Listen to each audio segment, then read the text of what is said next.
And we welcome you to City Council on January 26th. Again, we welcome everyone who is in the audience. Tonight's session is being streamed live by KLYC and recorded by McMinnville Community Media for later broadcast. And as such, in courtesy of those that are here tonight, we ask that you please silence your cell phones.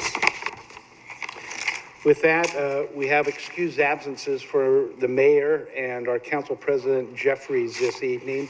And so Councilor Hill will lead our discussion tonight. And I guess I should open us.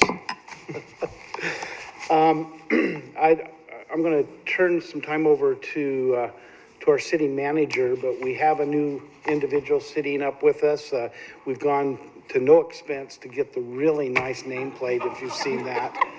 But our new city attorney, David. So I'm going to turn some time over to Martha to make some introductions. Yes, Councilor, I just want to point out that's frugality at work right there. Good. So we are tickled pink to have our new city attorney. Candace Haynes did absolutely fantastic work for us. And as you know, Walt Gal has been branching the gap between her and our new hire. But I would like everybody here to welcome David. His wife's Robin, absolutely great couple. Got a, oh, there we go. Say hi, stand up, stand on. Oh, right there. Say hi, come on. And then who's that sitting next to you? Chris, I'm his son. There we go.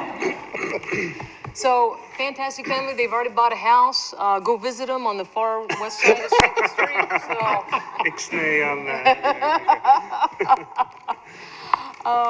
But wealth of talent, long-time attorney. But then what's most interesting to us as well is he's had a really larger role at the Port of Coos Bay is where he's coming from, where he was the director. So he brings with us the strategic vision as well as attorney skills. That's a pretty good combo right there.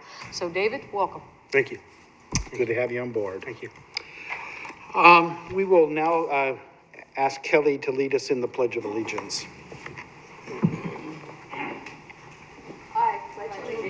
To the flag of the United States of America and to the republic for which it stands, one nation, under God, indivisible, with liberty and justice for all.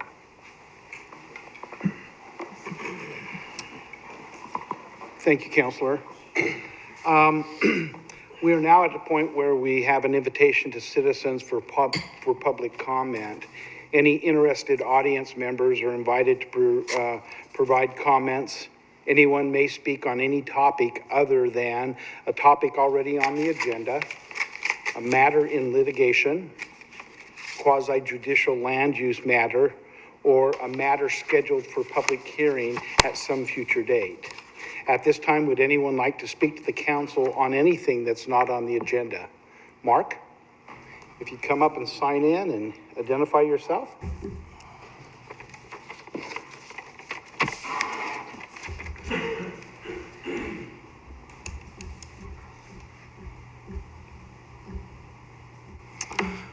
Thank you, Councilor Hill, members of the council. I'm Mark Davis, 652 Southeast Washington Street here in McMinnville. I want to talk about an agenda item from the last meeting. The approval, which I didn't have any problem with, of the subdivision out behind Kingwood there. I refer to them as a CDC. I know they like to go by the name of community home builders these days. But I think, what they're doing is really important work, and I think it ties into the council's concern about affordable housing, because they have a program that's bringing some federal dollars into the community and getting some people with lower incomes into home ownership. So I think that's a great program. But I heard a comment from the front of the room while you were deliberating about the high density nature of the development. And I wanted to call your attention to the fact that was not a high density development. And I think that also relates to our affordable housing issues here in the community. So I'd like to kind of speak to that for a minute. To review what the facts of that situation were there. It was designated R4 PD plan development. It was on 7.2 acres, 29 units. Do the math, that's approximately 4 units per acre. The density for R1, which is our largest zone for housing, is 9,000 square feet per acre, 43,560 square feet in a acre, or in an acre square feet. So you're basically talking about, 4 to 5 units. Now, I understand, and Doug and I have, discussed this before, but I mean, you got roads in there, so you usually take 20% out. But anyway, at 29 units on that 7 acres, that was not a high-density development. And I just want to be, clear to the council that, well, it's a good development, and I'm supportive of it. I mean, it was originally zoned for 40 units, so we actually went backwards. But that brings up, to me, a more important point, that we need more R4 land in the community. There's no question about that. I mean, essentially, we ran out of R4 zoned land 20 years ago, and we're supposed to have a 20-year supply of land. I know there's, a lot of it in this room have a long history of discussing the UGB and what land should be in and out and what should happen, and I don't want to, get into that or blame or anything else. But realistically, if we're going to move forward with affordable housing, the most important thing we can do is zone some land R4 so that a developer can walk into a real estate company in this town and have some choice of parcels to develop affordable housing on. As long as we're left with, doing planned unit developments and, picking up little pieces here and there, we're just not going to get there. Thank you. Mark, just 1 minute. Councilors, any questions for Mark? Thank you for your words. I think well put, and I think everything that you said was spot on. I think we really need to be focused on that, so thank you. I'll ask JW. Hi, J.W. Milligan, 624 Northeast 2nd.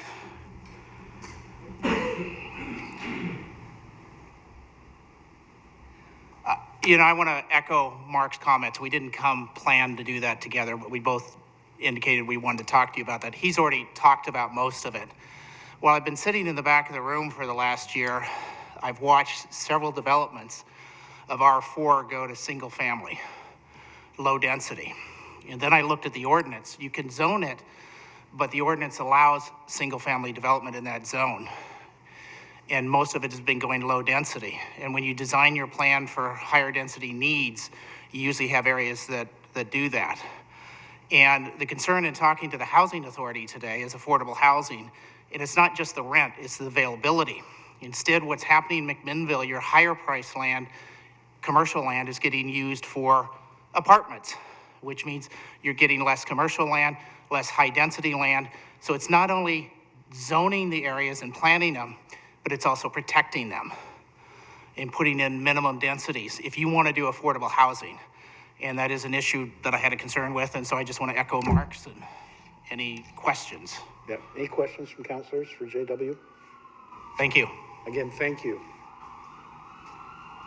I'll ask one more time, anyone else that would like to come forward and address the council? Okay, let's move on. There are no minutes in our packet to review this week, and so they will be with us at our next meeting.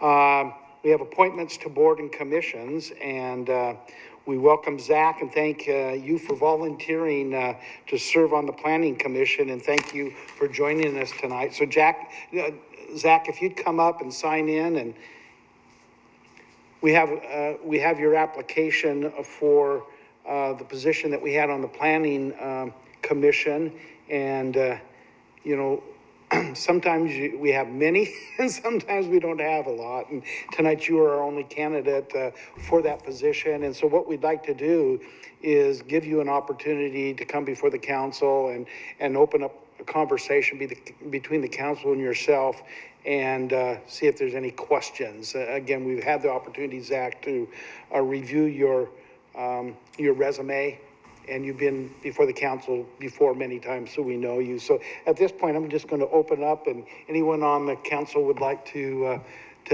get to know Zach a little bit. I think, Larry, I'll just turn to my left, and if anything you'd like to ask of Zach. No, I don't know Zach very rest of you, but welcome, and we're glad to have you. I'm impressed with your application. Obviously, you've got the skills to really contribute to the Planning Commission, and that's what we need. Appreciate that. Thank you. A man of many words. Kelly? Zach, could you talk a little bit about your interest in the Planning Commission? Certainly. I'm a native of this town, and so like many or all of you, that gives me a head start in spending many years here, whereas some people have a life and move here and then spend 20 years. I've been able to spend an easy 29 years, except for 5 when I went to school at the University of Oregon. Always had a civic mind and developed it and haven't lost a flavor for it, so I guess that's a good sign. Currently, I work for a construction company here in town, so familiar with development, construction, reading plans and staff reviews, and kind of always looked for opportunities to serve the community, and this opportunity came up from Mr. Montgomery, and I thought I would make a great fit and would really appreciate the opportunity. Alan? Welcome, Zach. Thank you. Do you have a brother? There's another Zach Geary I knew that had this big beard. Yes, that would be my much handsomer brother. No,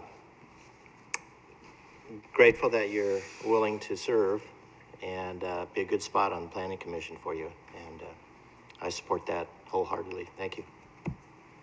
Thank you. Remy? I'm very happy that you applied, Zach, and I look forward to working with you. Thank you. Zach, I have a couple of questions. What skills or abilities do you feel that you're going to be able to bring to the Planning Commission? Certainly. Excuse me, just getting over this cold. Yeah. Swear, tomorrow. I feel I've experienced plenty of boards and group setting work, both in school service areas as well as professional life, and then in my volunteer experience as listed. Developed great communication strategies, very clear and effective regardless of whether it's good news or bad news. I believe wholeheartedly in good communication.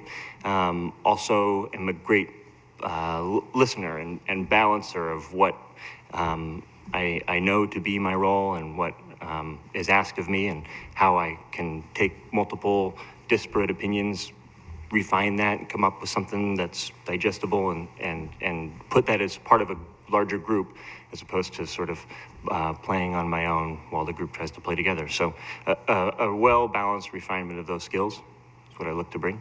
Great. Another thought I had is, you know, as you look at the Planning Commission, what do you think is the most important issue that you're dealing with right now? That's a great question. I think we could spend a lot of time talking about that, but I recently had a conversation with Ms. Menke, and she mentioned the word capacity. And I've been chewing on that since we talked. And so I think going forward, you know, we could talk about all the projects that have been on the Planning Commission's agenda, the urban renewal, transportation, economic development initiatives, everything that they've got. And I think it's how that gets implemented, both so we don't drive Doug and crew nuts, but so that we can get people involved. And so I'm really excited about growth. I'm really excited about the direction that the city's moving forward in. I think we're at a really exciting precipice and want to be a part of taking that forward. And so I think what that agenda is like is how do we establish successfully what's already been established to this point that I would join? How do we merge that with what would come of the future of the Planning Commission? And how do we do that such that we don't overtax Martha's resources? Great. Two-way conversation. Any question you would have of us? I think my primary question, and it doesn't have to be limited to this conversation, I'd be happy to meet and talk with anybody about it up on the bench, but would be what do you guys look for in both a planning commissioner and, more importantly, perhaps as a planning commission as a whole? How do I be a good planning commissioner, and how does the planning commission function successfully? Yeah, we have three sitting up at the dais tonight that have been on the commission before, Alan and Remy and Larry. So I'll turn it over to you three if you've got some insights. Well, I just go back to a meeting, 3 city council meetings ago, where there was a joint planning commission meeting and city council. And the planning commission did a good job because they picked out the important facts pertaining to the issue. And so they did a great job. There was several key questions brought up, and that takes paying attention to and maybe doing some research. But I think just picking up what's really important, what's the real important issue, and staying in tune with that. So you can Very good. I think just an expansion on that is staying focused on what's relevant to the decision. Undoubtedly, things will come before you that may not be your ideal vision for what's going to happen in McMinnville, but your job is to evaluate what comes before you to see if it fits within the goals of the city, to see if it works with the city's plan, and to base your decision on that. And also, I'd say do not hesitate to rely heavily on the incredible city staff. A lot of your answers can be answered well in advance, and not that they can't also be discussed at commission meetings, but starting your conversations with staff gives you an opportunity to dig deeper before the meetings, read your packets, visit your sites.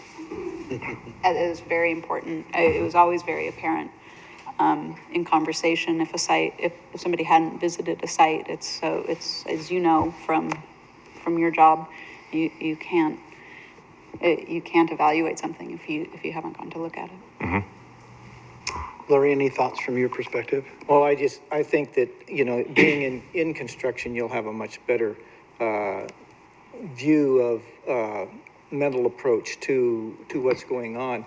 But I know that, keeping in close communication with our great guru Montgomery, why you can, in coordinating, the big thing is, you're coordinating where the city wants to go in our future development with government regulations and the whole urban development and urban growth and all that stuff. There's certain requirements that have to be met, and that all's got to be commingled and working with the developers to make it happen. So they do good. From my perspective, Zach, I think what's so important is that when it comes to planning, the planning commission really zero in on all of those topics and really look at issues from the legal, by the law. And we count so much on you guys to be thorough in deliberating and having those individuals that need to give testimony come up and be a part of that. We truly look very carefully at the minutes of your meetings, as we're then many times you'll do all the legwork for us, and then it comes before us, and then we make a decision, and we really look closely at the minutes, and we try to gain as much as we can from that perspective.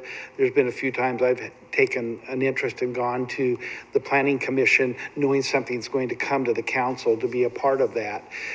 So my thought would be with skills and with your experience and with your passion to serve, be a vocal member.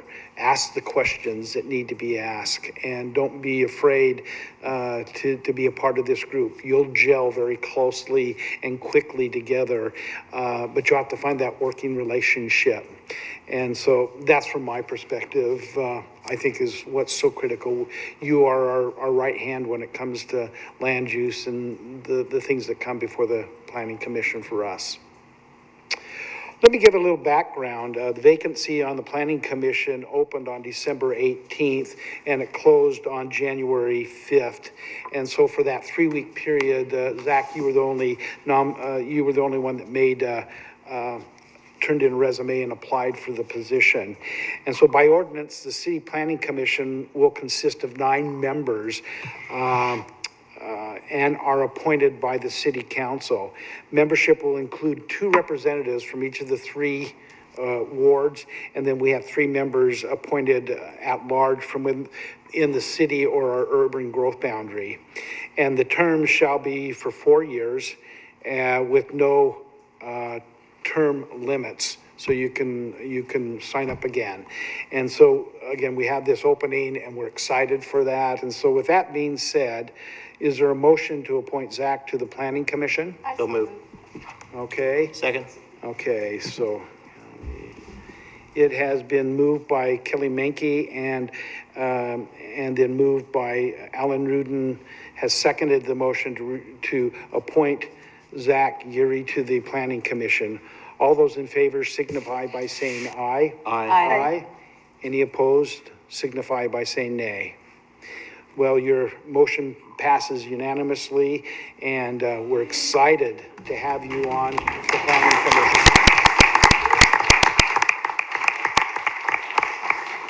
Commission. Mr. Montgomery will get with you to get you squared away when the meetings are, giving you instructional materials that are a part of being on and serving on that committee.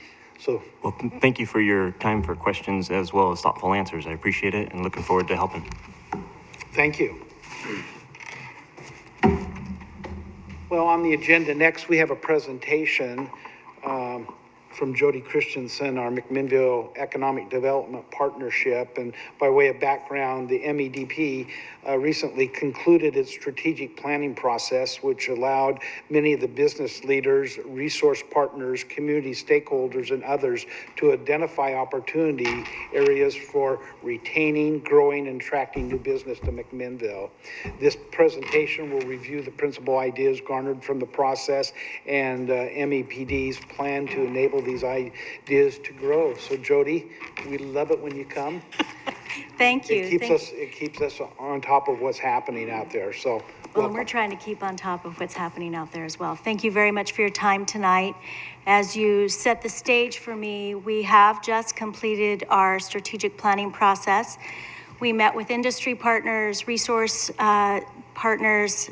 We met with partnership board members. We sent out a survey to many community members, business owners. We wanted to take a look at how MEDP is doing and what we should be addressing in the future. And it was clear that as we spoke to many of you and community members, that there's a real desire for us to take a more aggressive approach to recruitment. For the last 10 years, MEDP has solely focused on becoming a very efficient organization and effective in retaining and expanding our existing businesses. And we've also used those same tools in recruitment. But now at our 10-year anniversary, we feel it's really the right time for us to take the foundation that we've built over the last 10 years and launch some strategic efforts in recruitment strategy. So tonight, I just want to talk a little bit about how MEDP plans to approach that effort, and then we're going to talk about capacity. So as you know, MEDP is a small organization. We're currently a staff of 1.5, and we do not stand alone. So when I say we're a staff of 1.5, that's the people in the office, but we stand with hundreds of people who help us do our work in the community, and we greatly appreciate that. But the things we're going to talk about tonight are a little bit more strategic and an effort on our staff's part. So when we talk about a recruitment strategy, an economic development organization does a lot of things, and some of it is community development, community outreach, but a recruitment strategy is a tool that we can use. So we look at it in 3 areas. We have to address and answer questions about workforce. Who's in our community and where will people come from to work for a company? What land and buildings do we have available, and who else is in town? Who will I be neighbors with? Who will be my partner businesses? Who will I be networking with? And so our strategy started with the McMinnville Works program. As you know, that is a way for us to talk about workforce recruitment. How do you attract people into your company? The internship is just a small piece of that strategy, but that's the first piece that we launched. And we'll continue to grow those resources so that we can help our companies attract more talent and more workers to their businesses, but also that we can show that we can get people. If you bring a business here, we can find resources to help you find those people. The second piece of the strategy is what we call McMinnville Sites. And that's a strategy in really having a deep dive understanding of our current inventory of industrial property and buildings. And I'm going to talk specifically about properties.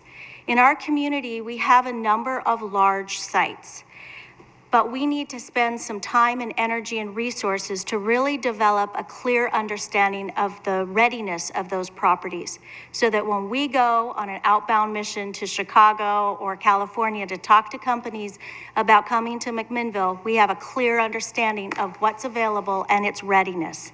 How quickly can they turn dirt? And that takes time and research and resources to be able to develop the understanding of that property. The third strategy is what we call McMinnville Made. We want to make sure that companies understand who's already doing business in our community. So that's the storytelling about how companies grow in our community, how they're accessing resources, what's the city like to work with, what's McMinnville like a place to do business. So it's McMinnville Works, McMinnville Sites, and McMinnville Made. You know about McMinnville Works. We're launching McMinnville Made this year. You'll start to see some stories and some marketing materials that are really focused on our manufacturing community. We're going to start really leveraging our monthly newsletter, and then you'll start to see some other pieces for that.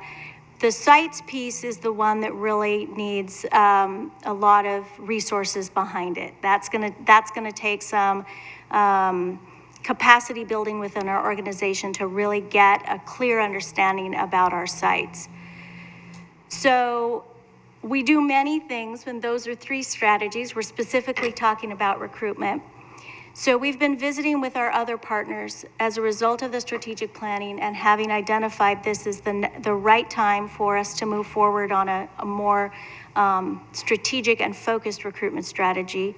Both McMinnville Industrial Promotions and McMinnville Water and Light understand that we're going to be asking for additional funds starting in the next fiscal year of 2016-17. We are coming to you tonight as you're moving into your goal setting and then your budgeting process. We're looking for an increase in your annual investment to MEDP starting in the 2016-2017 year of $60,000. We understand that MIP is on board with that, and McMinnville Water and Light is favorable to that. So I wanted to put that before you as you start your planning process. I'd be happy to answer any questions that you might have. Council? What type of percentage increase does that reflect, that 60,000? It's different for each partner. The 60,000 would be an equal amount for each partner. So you currently, the city of McMinnville is at 40,423 for this fiscal year. So we're asking for this next fiscal year, it would be a $19,577 increase for the next fiscal year. So is this going to provide us with another person in the MEPD, or? So How is this? what would it look like? Yeah, what would it look like? What would it look like? It may or may not be a person housed in our office. What we have been very effective at doing is leveraging resources. So I hesitate at this time to say we'll be hiring another person. My goal is that we increase our capacity to deliver the product and services that we're planning to roll out.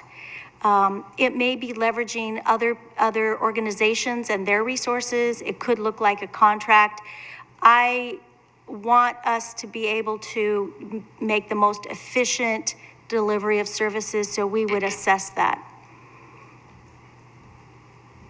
Would you be able to tell us before budget how what direction you've kind of decided to take with that additional money?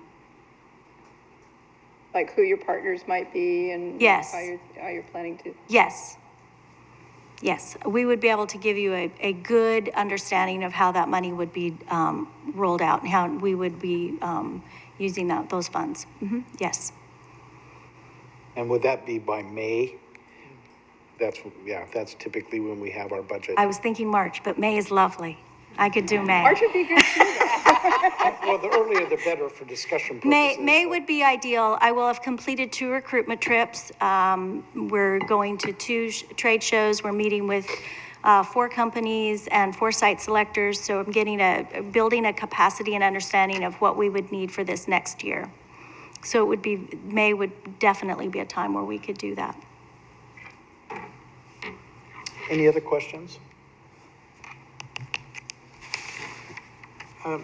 I guess the one ask that I might have, Jody, is this Friday and Saturday is our offsite, our annual planning. If we could have just a little more written information as we go through that process, that's where we kind of plant seeds. Yes. That will flourish during the year, and Perfect. as we go to the budget cycle, could be helpful. I have something I can Okay. send to you. I think that would at least be helpful to myself, and I think. So maybe it'll give you a background of how we came to this conclusion. It'll share with you the history of your investment in MEDP and then some of the areas that we want to increase capacity. It won't have the detail of what what the day-to-day looks like, but it'll certainly outline where we're going to be spending that investment. Well, as you know, in our our priorities of our for 2015 economic development was a placeholder. We have you on the plate, so to speak, and Thank you. And so more specific information can help us move that along in our discussions. So I can give you an example of what that would look like. We in McMinnville are at an interesting place because we have large lots, and very few communities have 1, we have 3. So I consider the 26 acres and the 28 acres in the industrial park and then the 90 acres out on Highway 18. Those are large lots. And it puts us in a very competitive place if we can really showcase and drill down on the details of those properties. It gives us great talking points, particularly with site selectors. Large lots are hard to find in Oregon, and we have one on a highway. So we have some really interesting places that we can be competitive in a larger venue than where we might normally not be able to because we're a smaller community. We also have an airport that with the change of ownership from the former Evergreen buildings out on Highway 18, there's going to be a lot of activity out there, multiple businesses, and we have an airport that has the potential for business development. We really need to understand that property out there and its readiness. And so if we can spend some time working with the city and really understanding what that would look like, that's a significant project that we would be willing and hope to take on this next year with capacity. Great. You know, that's another stake that we have in the map too, is the airport. So you've hit 2. I'll go for 3. Let's see. One last question is, as we're getting closer to the Dundee bypass, I mean, you know, Knights are working on it now, and we're starting to see it take shape and form, and I think, you know, we're a year plus out. What is your, as you're talking to individuals looking at McMinnville from a business perspective and an opportunity perspective, do you see the bypass having a positive effect? It's going to have an enormous effect on our community. We're 2 lights to I-5. 2 lights to I-5, that changes everything for us, because now we can, when a company says, how do I get to PDX? We're much closer, and the ease of access with the bypass is going to change that. The other thing, to be honest with you, that's going to change it is Visit McMinnville. That's going to have a huge impact, not only on our community from a retail standpoint, but we are going to show well as a place to live. And if people want to live here, they want to work here. So we've got to make sure that we continue to build our inventory of companies that are growing and adding jobs, and that we have entrepreneurial opportunities for people who want to move their businesses here or start a business here. So Visit McMinnville is a strategic partner for us, and we're working very closely with Jeff I'm walking with him every step of the way to understand what his marketing is. We've got to be lockstep with him in what you are rolling out with that program. That Visit McMinnville website is our Google search engine. That is extraordinary. That website launched last Friday. The video went up, and they have more likes in 3 days than we've had in 9 years. That's extraordinary. You don't find that. And a lot of it's earned media. So they're not paying for all of those shares. So what MEDP's done is we're doing some test pilots over the next few weeks, and we're gonna latch on to everything they do on Facebook, and we're gonna boost it through our Facebook page, and we're gonna see where we can generate some traffic, and we're gonna do some studying on what we need to hitch our wagon to on that. So it's an extraordinary thing, but that's our answer, MEDP's answer to quality of life. So it's just it's changed our ability to talk about our community in a much more vibrant way than we've ever been able to do before. Well, I was amazed Wednesday at the board meeting. We had our first look at the website and some of the videography that was going on. I went home that evening, and in Facebook, I had 2 references from people outside of McMinnville saying, look, this looks great. I shared it on my LinkedIn, and it's getting shared around California right now. Yeah. The other thing that I can tell you too is that we're also trying to leverage the investment that you've made in Visit McMinnville. So, for example, the video that's being shot that's specifically for tourism, we're taking a look at, is there a way for us to do an add-on contract with that company to really focus on our industrial businesses, so that we can maybe have our story told through that same venue. But that's also an investment, so we've got to weigh what's possible for our organization. So if we can increase our capacity, those are the kinds of things that we're able to take advantage of.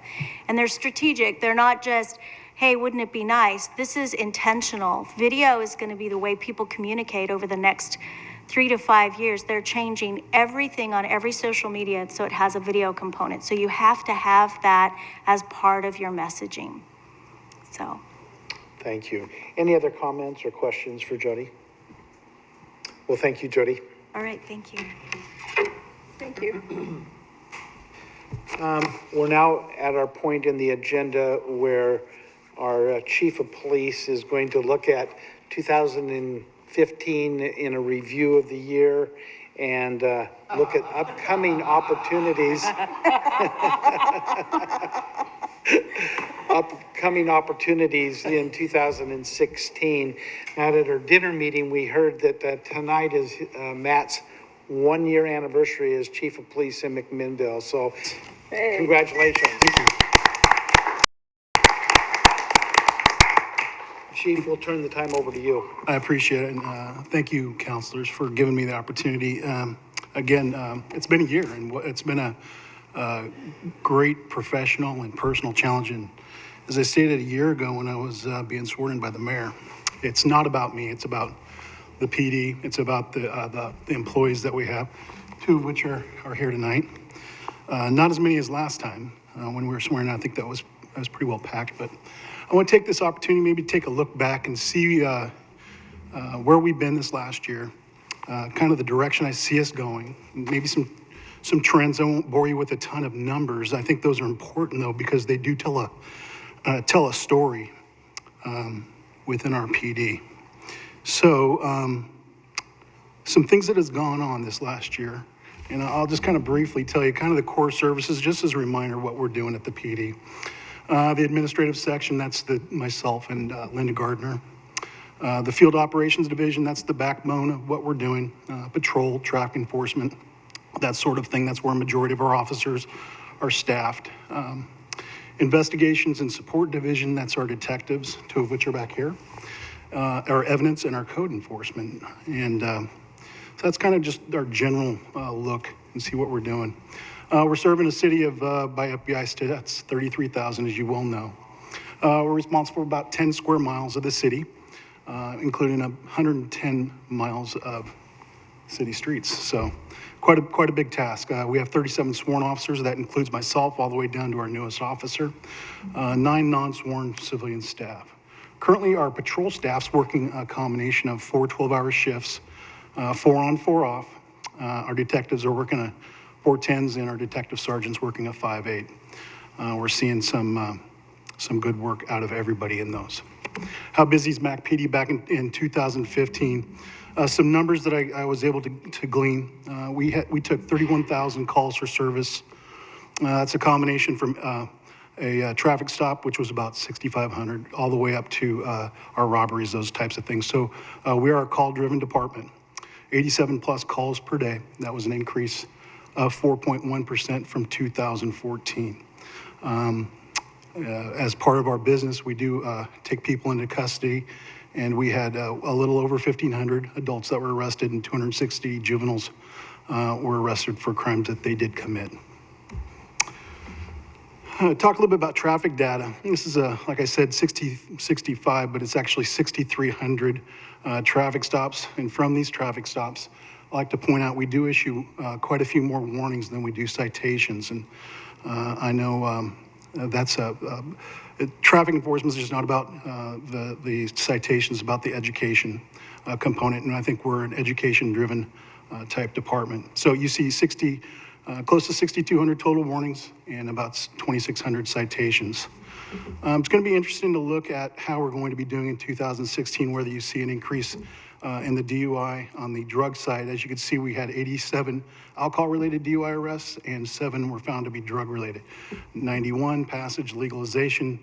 There is the thought that that may drive up, and that's why we did certify another drug recognition expert, as I had shared with the council earlier this past year. Lastly, officers responded to 284 traffic crashes, the majority of which are on the 99 corridor, Baker and Adams. So, some investigative data. And this is a little bit of, this is kind of perplexing. I worked investigations for a number of years as the detective sergeant, much like Sergeant Fessler here. During 2015, their caseload increased by 29% compared to 2014.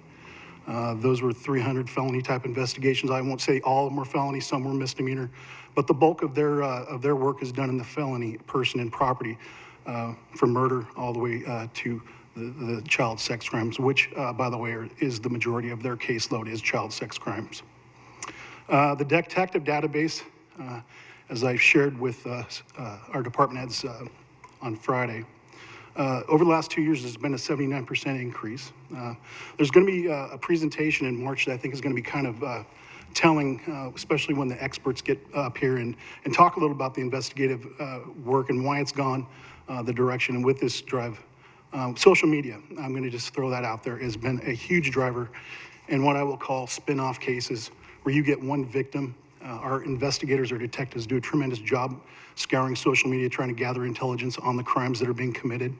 And in one case or a number of cases, you've seen one victim turn into 5 victims perpetrated by one suspect. So that has increased their capacity, and I don't see a decrease in that. So please be mindful of that. And I think, again, in March, when they share their their kind of their expertise with you and what they're seeing as call drivers or case drivers.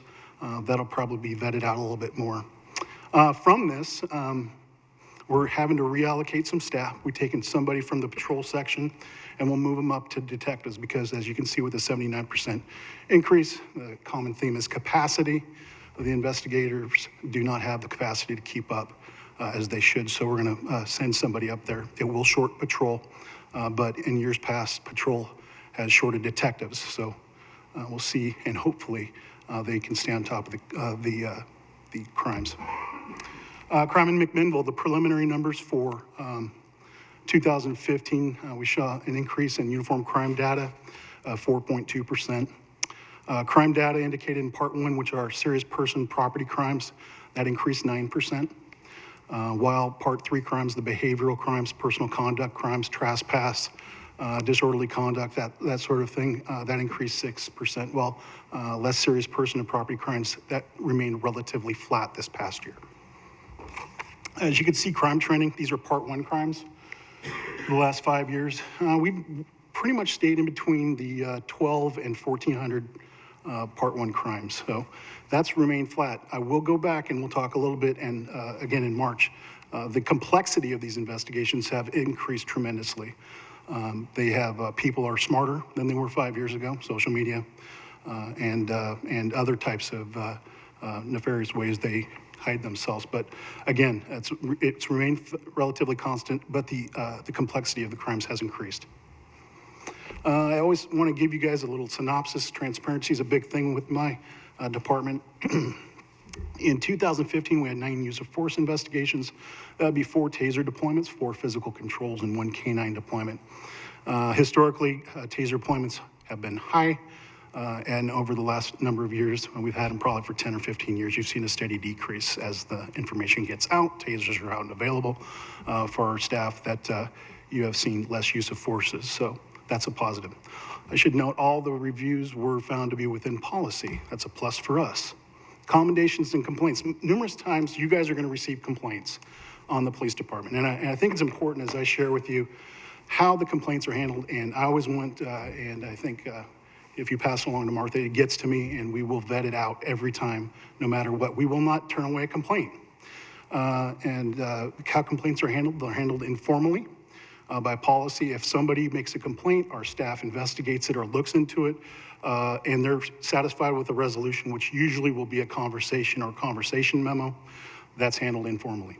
Formal complaints are when they're either not happy with our initial findings, or our department internally says, hey, we need to do a formal investigation. That's usually going to be staffed with a captain or myself, and those again will be investigated. Again, regardless of the complaints, they're provided, the complainant is provided with feedback, and again, transparency is a big thing. Every February, we do an annual review of the types of complaints that we received. I think lastly, more importantly, is 27 formal commendations by our citizens. We do a pretty good job. If we have 8 citizen complaints out of 31,000 calls for service, I think we're doing a pretty dang good job. Just want to make sure. Okay, MPD looking forward, 2016 and beyond. What is some cool stuff I see on the horizon? I think our continued engagement with Doug and his the UNIDOS group, specifically the alert group, has really opened up some doors for us. We're working through long-term relationships and partnerships, and in 2016, you're going to see probably a sponsored gang awareness presentation from our St. James Open Forum. And we did some stuff over at an apartment complex. I think you're going to see more and more of those, and I think you're going to see us engaging the Latino population to make sure that their voices are heard, their concerns are met. That's important to me. Something I think I promised you about a year ago. I think it's important to engage. We're going to continue to monitor the impact of 91, Measure 91 specifically. I read a 2-year study from the state of Colorado, which did show an increase of marijuana use among minors. So we got to keep our eyes on that ball. Be aware of potential impacts on the bypass. Jody talked about it as well. There's a population boom that could happen. There's a business boom that could happen. The school district's doing a good job of understanding the ramifications of a bypass build and what that's going to do to student enrollment. But we really need to keep our eye on that target. I said this time and time again, I grew up in Gresham. We had east-west light rail came in. We weren't prepared at the time. Crime grew. It's tough to contain it once it's out. So just be mindful of the impacts of the bypass on crime and service capacity here for this city. We're looking for opportunities to stretch our officers through some newly created programs. Earlier, we presented about the You Have Options program. You might remember this. It's a victim-based, victim-centered type sexual assault investigative type techniques. That program is it has not morphed as quickly as we thought. I think we were probably a little bit unrealistic of how fast it was going to roll out. I think you'll probably see, after talking to the Ashland detectives a couple of weeks ago with a couple of our staff members, that's usually, we were probably really over-optimistic in a 6-month rollout. We're probably looking to 18 to 24 months. So we may be a year out from really formally adopting that as a department, getting policy and getting everybody trained. So I do want to throw that out there. Although it was presented that, you know what, we're really close, I think took a fresh set of eyes at that, and that's still going out. That's still going to be something that we're going to do, but it's not going to be as quickly. Our collaboration with the COS program. COS is Community Outreach Specialists. Those are working with the people that are in mental health crisis. We've got an officer that works with them collaboratively, and also I will call him a homeless liaison officer, somebody that's got the finger of the pulse, whether it's at the respective churches around the area. But we have, I think, done a pretty good job in making sure that we are available to HHS and the homeless community, being able to provide them with some resources and educating them about possible solutions to their issues. Always working with the MDA is a pleasure. I know Rebecca was here. She's left. But Rebecca, I think that partnership with the MDA, I hope it continues with the Park Ranger program. You may have read that we did a quarterly Coffee with a Cop program. And you'll see this happen every 4 months. We're sending officers out to different coffee shops, and there's no forum, there's no PR pitch. It's just us and them interacting like I think officers in the community should, providing them information, intelligence, whatever they have questions and answers. That is simply it. It's connecting back with our community. That's an important piece of what we do. We're human. I want us to project ourselves as human to them. I had mentioned this with Remy earlier during this dinner session. With the increase of opiate drug use, this February we're rolling out the deployment of Narcan, which is an opiate antidote, so to speak, with a partnership with Provoking Hope. That's a big thing. We're seeing an increase in the heroin usage with the prescription medication reduction, or the inability for them to get scripts, or the expensive pill that they have to buy. Heroin's cheap. So we hope that this is going to at least help somebody that's in crisis or is ODing. Lastly, as I mentioned, detective caseloads, we're going to keep our eye on that. We're going to be short on the shift, but I do think that's an important piece for 2016 moving forward, monitoring that. And I think, again, Detective Sergeant Fessler and Detective Christensen will enlighten you in March. But more importantly, and I want you to understand that I'm here for you. I've appreciated this last year with the department heads and the city council and the learning opportunities you provided me. And the transparency with our citizens is an important part of what we do. And as we move forward in 16, I think there's some really good opportunities to grow. I think there's some really good opportunities for our officers and employees to grow through different programs. So with that, I'd be happy to take any questions you might have. Council? Did everybody wake? That was very thorough. I appreciate it. Could you enlighten us a little bit on the heroin issue? I've heard talk that this is increasing, and you say it's cheap. Comparatively to pills, yes, it is cheap. Vicodin is expensive on the street. If you're buying a pill, I'd bet I don't want to throw out $15 for a pill. Where heroin, you're getting it really cheap. It used to be the dirty drug that was in the closet. Now it's out and about. It's being abused more than you think. We had Provoking Hope come in on last Wednesday at a management team meeting, and they really shed some perspective on that problem, where they're seeing multiple people coming in for heroin addiction, trying to get off the drug. And it is just because of that, because the scripts are hard to get. The pills are expensive. Heroin's cheap.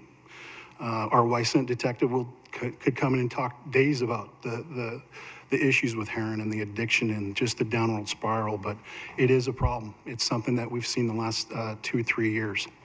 And it's competing with methamphetamine. It really is, so.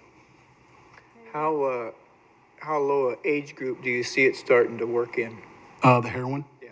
In middle school, high school, for sure high school. I've got a son that's in high school. It's available. It really is available. I was talking to, and unfortunately, it's tough. I mean, my son's friends will educate me on stuff that's going on, and it's scary. It's scary. And our school resource officer does a fantastic job in the high school, but there's only so many, there's one of him and 2,200 students, so it's a tough battle right there. Anyone else? Chief, thank you. Yeah, you're very welcome. Have a great night. Thank you. Well, let's move to the resolution part of the agenda tonight. Resolution 2016.3, establishing revised sanitary sewer user fees and repealing Resolution 2015-57. Mike, could you give us a staff report? Thank you, Councillor Hill and members of the council. I'll refer you to the brief memo that's in your packet, and as well as the proposed resolution, and remind the council that last calendar year you did a comprehensive review of the wastewater financial plan, and at that time adopted the 2015 wastewater financial plan that set forth a course of 2.8% annual rate increases through the fiscal year 26. At the same time, you took a review of the equity between customer classes and adopted a 4-year transition to equity. And this resolution this evening represents the second year of that transition to equity. So the resolution before you this evening will have an effective date of July 1st. And upon adoption by the council, we'll work with McMinnville Water and Light to implement the billing changes for a July 1st implementation date. So unless there are any questions, I'd recommend the City Council adopt the resolution as presented. Okay, discussion among the council. Anyone have any questions for Mike or any concerns? I know our last council meeting, we went over that, and probably 2 months ago, we also had a more in-depth look at our discussion around this increase. No discussion? I will just say, just because of the way I'm going to vote on this, just to clarify, I do feel that the way that this was revised does not meet our goal of providing affordable housing, and with already low rates, comparatively reducing rates for large industry is not something that I see fitting with our goals. So just to. Okay. Any other discussion? Is there a motion to approve resolution 2016.3, establishing revised sanitary sewer user fees and repealing resolution 2015-57? So moved. Second. And second. So Councillor Rudin has moved and Councillor Mackey has seconded approval of resolution 2016-3, establishing revised sanitary sewer user fees and repealing resolution 2015-57. All in favor may signify by saying aye. Aye. Aye. All those opposed may signify by saying nay. Nay. And we have 4 ayes and 1 nay. The motion passes by a vote of 4-1.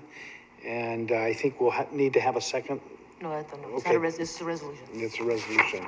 So it passes by 4-1. Okay, resolution 2016-4, awarding the execution of an easement agreement with Online Northwest. Martha, could you give us a staff report? You bet, Councillor Hill. As you know, Online Northwest is a local provider here that does high-speed data transmissions, broadband internet service, and other similar services within McMinnville to our businesses and to a limited pool of residents. And they have joined, you may have noticed that tonight's easement looks a whole lot familiar to an easement that you approved for Astound Broadband underneath the parent company of Wave Limited. And that's because they're working with Astound Broadband in the same project. So we've basically duplicated the same easement, but what they're asking for is to cut across a front of the property on next to the police department.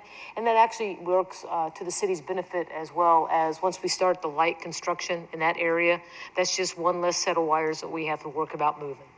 So with that, recommend that we go ahead and give them the easement so they can continue with the work with Astound Broadband, and I'll be quiet now.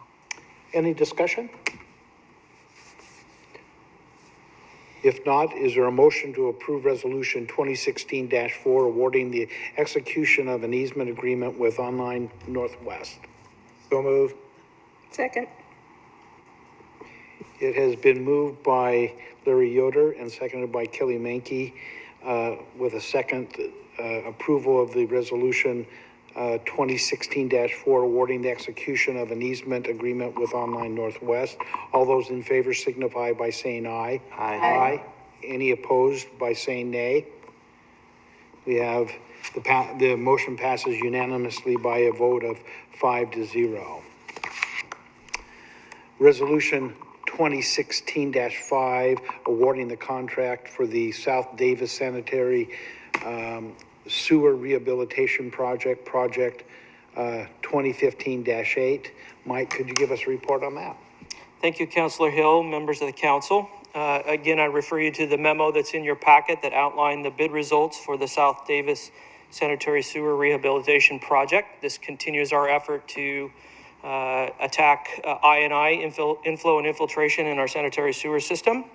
We received 8 bids. Landis and Landis of Construction, who's done a couple of I&I projects for us in the past, was the most responsible and lowest bidder at $539,726.50. There's a vicinity map in your packet that shows where we'll be doing the project work, and our plan is to have the work completed this fiscal year towards the end of June. Briefly, before I recommend that you adopt the resolution as presented, awarding that contract, I would like to introduce to you our newest member in the engineering department. This evening we have Jeff Gooden with us, who is our newest engineering tech inspector, who's been with us since November. With him tonight is also his wife, Angela. So welcome to both of them. Jeff comes to us with an associate's degree in civil engineering technology from Portland Community College, has a great background in construction testing and construction techniques, and has been a great fit in our department. So we look forward to working with Jeff. He'll be instrumental in inspecting our sewer projects, but also the transportation bond work that we're rolling out as well. So with that, I would recommend that you adopt the resolution as presented, awarding the contract to Landis and Landis Construction. So moved. Okay. Any discussion? Second. Okay. We're done. That was a fast one. Councillor Remy has moved and Kelly has seconded approval of resolution 2016-5 awarding the contract for the South Davis Sanitary Sewer Rehabilitation Project. All those in favor signify by saying aye. Aye. Aye. Any opposed by a vote of nay? This motion passes unanimously 5-0. Resolution 2016-6 authorizing the city manager to execute an intergovernmental agreement with the Amity Fire District. Rich, could you give us a staff report? Councilors, we're recommending adopting a resolution. This will allow us to enter into the contract with Amity that I presented on at the last council meeting. Short synopsis, we're partnering with our neighbors in an effort to improve our services to both our community and theirs. And if you read the paper today, this would assist in some of those concerns with some of our other ambulance service area partners with the call volume and the number of times we need to call them in for help. Okay. Any questions for Chief? Okay. Do I have a motion? So moved. Second.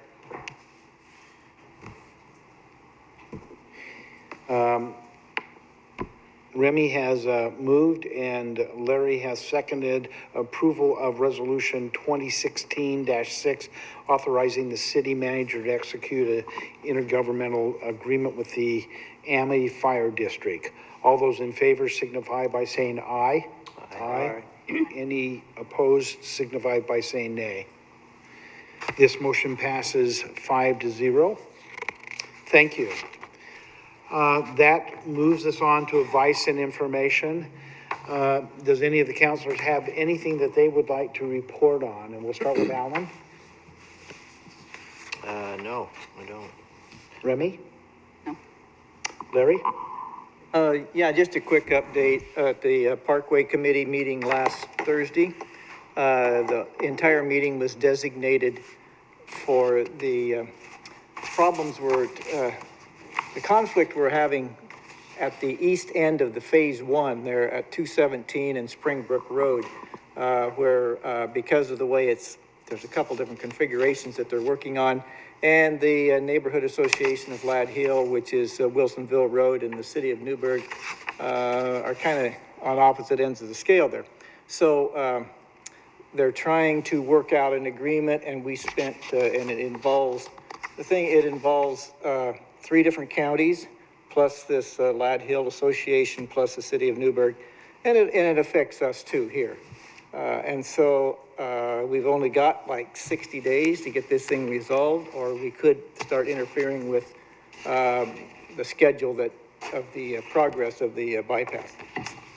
Obviously, the one way to solve the whole thing is if we come up with the money to complete that end of the bypass, that would resolve that whole issue. But, you know, and for those, I think Rick mentioned it, Mayor Olson mentioned it at our last meeting, that we did get into the Federal Register on that one transportation. So there is, you know, there's always hope. Yeah. But you'll be hearing a lot about this probably over, as soon as they can we're trying to narrow it down and get away from the, you know, 15-member Parkway Committee and get it down to 5 or 6 key players to sit down and, like somebody said, we need to lock you in a room until you can come to an agreement. So that's what's going to be worked on, and the ODOT at the meeting felt like if we could get it resolved in the next 60 days, it wouldn't interfere with construction progress. So we're hoping they can get that worked out, because nobody's going to win, no matter what they do there. It's just a nasty configuration, kind of like that fish hook on this end, but. Yeah. Well, and Springbrook is the road that's going to connect at 99 going to the bypass, correct?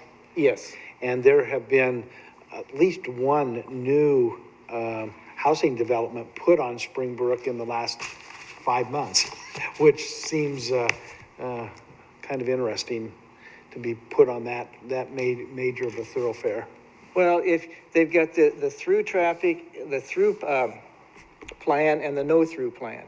Mm-hmm. And the through plan, the bypass comes right off and it empties almost right onto Wilsonville Road. Yeah. Well, if you travel Wilsonville Road very much, it's not built for any more additional traffic than what it already has. It's a disaster. I mean, that'd just be a disaster. Yeah. And if you do the no through, then it's got to go down. And for people who want to go back over on 217, they've got to circle around through that mobile home park. That what is the name of that road that goes down to the golf course? Right. And the mobile home park in the city of Newburgh's fighting that, because that puts too much traffic on a side street. So no easy solution. There's no easy solution, and it's a huge controversial issue in a sense. But the thing I appreciate is that all parties are approaching it very civil and trying to work out a solution. Okay. Well, thank you, Larry. Kelly, any updates from you? The YCOM committee met last Thursday, and there was discussion on there would be no budget impact this year, but they are talking about gathering information on the length of time certain calls are made, with the possible consideration of reallocating how they assess for budget purposes. And in addition to that, looking more at a fee-for-service type of billing some of the smaller cities for some of the services that the larger cities are actually covering right now. So we'll see how that turns out. It won't impact anything until next year, but they are gathering information for that. And then we also had the first meeting of the housing. Oh, there's just community choices. Oh, no, the Affordable Housing Task Force. The Housing Task Force. And interesting, a lot of information disseminated, but there's a lot more to go. So just kind of breaking the iceberg down. Yeah. Okay, good. Alan? Any committee assignments that you would like to report on? No, I've been gone for a couple of weeks, so I think there was a meeting on the homelessness I missed out on. But, Okay. Remy? Nope. And we had Jeff come in tonight to talk about Visit McMinnville, so you're up to date on kind of where we are there. Tomorrow evening is the mayor's charity ball meeting, and with the Mid-Willamette Council of Governments dinner, Rick and I won't be there, but just a reminder that February the 6th is Kids on the Block. And we'd like to put together a city table, so any members of the council that would like to participate in Kids on the Block, and that new format that's not as long and not as formal, let Martha know. And we'd really like to have a table representing the city on that. Does any staff have any updates? Rich? Actually, Councilor Yoder asked me a couple of questions. If you don't mind, I'd like to follow up on the article just for purposes of clarifying some of the article that was made comments in the newspaper by the Sheridan chief.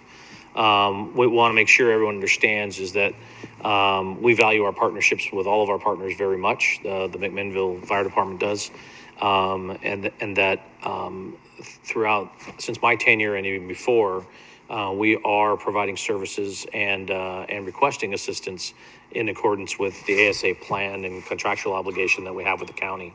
So the complaints aren't necessarily with the practice that we're having, it's more along with what the plan is. And I have a meeting scheduled Monday with Chief Alguire to try and get to the root of the concern and see if we can work through this challenge.